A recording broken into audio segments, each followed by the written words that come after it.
let's get started with the first tip, which is your basic settings. And the first thing we're going to talk about is enabling the frame grid. Let me go ahead and pull out my phone here so you can see it. And I'm going to open my camera. And you'll see, I'll hold it up where you can see better. These lines, horizontal and vertical lines, that's the grid lines. And having this enabled is really helpful, especially if you're trying to take a picture of something like that painting above me. You can use the lines to make sure it's perfectly aligned horizontally, perfectly aligned vertically. It also helps you find the exact center of the screen if you have something you want in the exact center, which is right there. Helps you in lining up your photo, make sure you don't end up with something like that. So let me show you how to enable the frame grid. To do that, we're going to need to go into settings. Your settings app looks like this. If you've been in my iPhone basics class, yours may be the same place mine is, but go ahead and click on that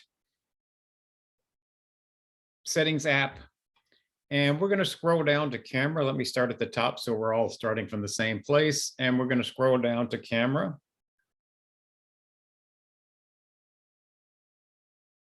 I think it's down in the next section. Yeah, there it is. So it's a pretty good ways down, but it's right here. It looks like this. It's right below photos. It's got a bright picture. It's a little easier to spot. So we're going to go into camera. And here's the grid setting. So all you have to do is slide that over so that it's green, and that should enable the grid in your viewfinder. I'll leave that there for a second in case anybody has any questions or problems. The next thing we're going to talk about is something called HDR, and HDR stands for high dynamic range. What that basically means is that if you have HDR enabled, your phone is going to take 3 seconds, literally within milliseconds. You can't tell it's taking 3 pictures, but it will actually take 3 different pictures and then optimize each of those pictures and then stitch them together to create a single picture that has the best of the 3. So this is an example of a non-HDR picture. Here is the same picture that's been HDR enhanced. And you can tell the sky here, over here, isn't very colorful. But what the camera does, it takes a picture optimized to get the sky right and uses that for the sky.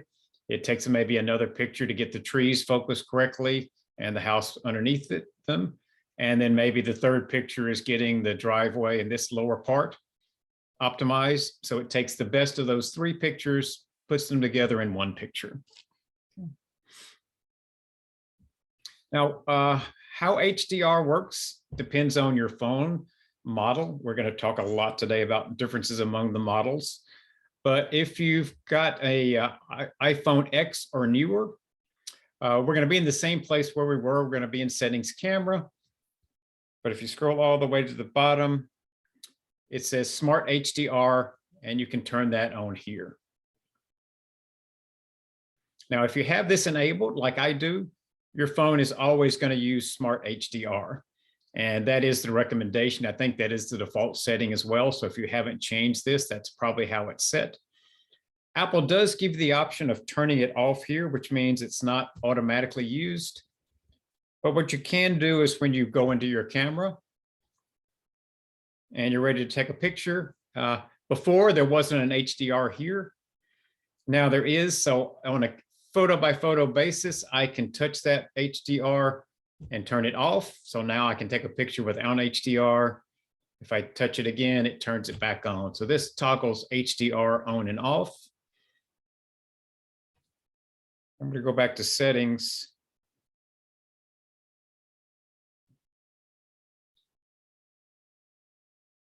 And I'm going to turn it back on to automatics because that's the way I like mine to be. Now, if I go back to my camera, you'll see that HDR is no longer showing up here. It's going to automatically always use HDR. So that's if you've got an X or newer. Put this down for now. If you've got an 8 or an X, you'll see an option like this. It has two settings. It's the same place. It's in the camera settings camera, but it's called Auto HDR. And this is where you can turn it on or off. But it also has an option to keep the normal photo. So if this is enabled, if you slide this over to green, every time you take a picture, it's going to take two pictures and keep both of them. You'll have that normal photo. So you'd have this picture and this picture. It would keep both of them. With the other options, if you have this turned off, it'll just keep the HDR. For the newer phones, it only keeps one or the other. If you got it turned off, you'll have the non-HDR picture. If you got it turned on, you'll have the HDR. You don't have an option to keep both. And if you've got something earlier than an 8, there's nothing in settings, but you will see that option up on the screen up here where you can turn it on and off on a picture-by-picture basis. So a little confusing because of the differences across screens. Let me see if there's any questions before I move on.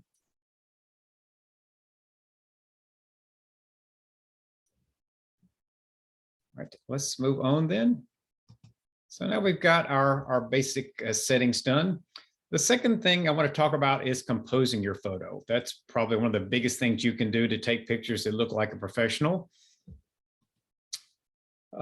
And one of the main recommendations is to keep the main object off center. We typically, as novices, always put the object right in the center of the screen, perfectly centered in that grid, in that center spot. But sometimes it gets a more interesting picture if you set the subject off to the side. So in this case, the little girl is obviously the primary object of the picture, but instead of having her in the center, they moved her a little bit off to the side.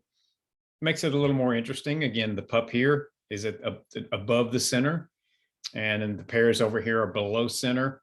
So they move things around the center instead of taking everything right in the center.